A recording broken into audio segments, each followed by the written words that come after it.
सांख्य दर्शन की गहराई में घुसते हुए हम सुख और दुख की अवधारणा को समझ सकते हैं। यह जीवन का मूल है, जहां सुख सत्व गुण से प्रेरित होता है, जो शुद्धता और आशा का स्रोत है। वहीं दुख रजस और तमस गुणों के भौतिक प्रभावों का परिणाम है। सुख की अनुभूति तब होती है जब आत्मा अपने शुद्ध स्वरूप में होती है, और दुख का आगमन तब होता है जब आत्मा प्रकृति के तर्पण में उलझ जाती है। इस प्रवृत्ति की समझ हमें अविद्या से ज्ञान की ओर अग्रसर करती है। सांख्य दर्शन में सुख दुख का मूल कारण आत्मा और प्रकृति का संबंध है। जब आत्मा की इच्छाएं प्रकट होती हैं तो वह सुख या दुख का अनुभव करती है। सच्चे सुख की प्राप्ति के लिए हमें आत्मा को पहचानने और प्रकृति में बंधन को तोड़ने की आवश्यकता होती है। यह केवल पहचान के माध्यम से संभव है, जिसे सांख्य दर्शन ने विवेक ज्ञान के रूप में प्रस्तुत किया है। जब व्यक्ति अपने भीतर के आत्मा और बाहरी प्रकृति के बीच के भेद को समझता है, तब वह सुख दुख के चक्र से मुक्त हो सकता है।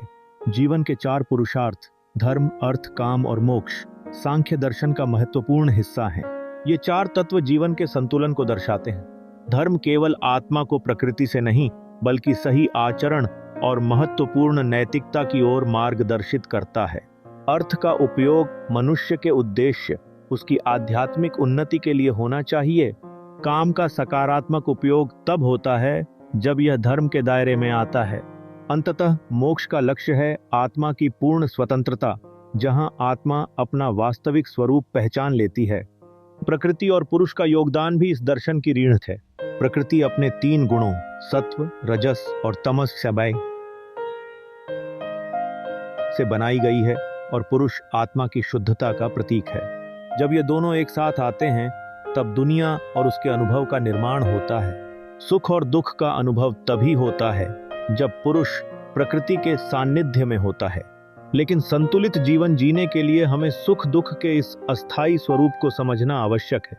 सांख्य दर्शन के उपायों के माध्यम से हम सुख दुख के चक्र से मुक्ति पा सकते हैं। विवेक ज्ञान, त्रिगुणों का संतुलन, आसक्ति और वैराग्य, इन सब के द्वारा हम आत्मा को वास्तविकता की ओर ले जा सकते हैं।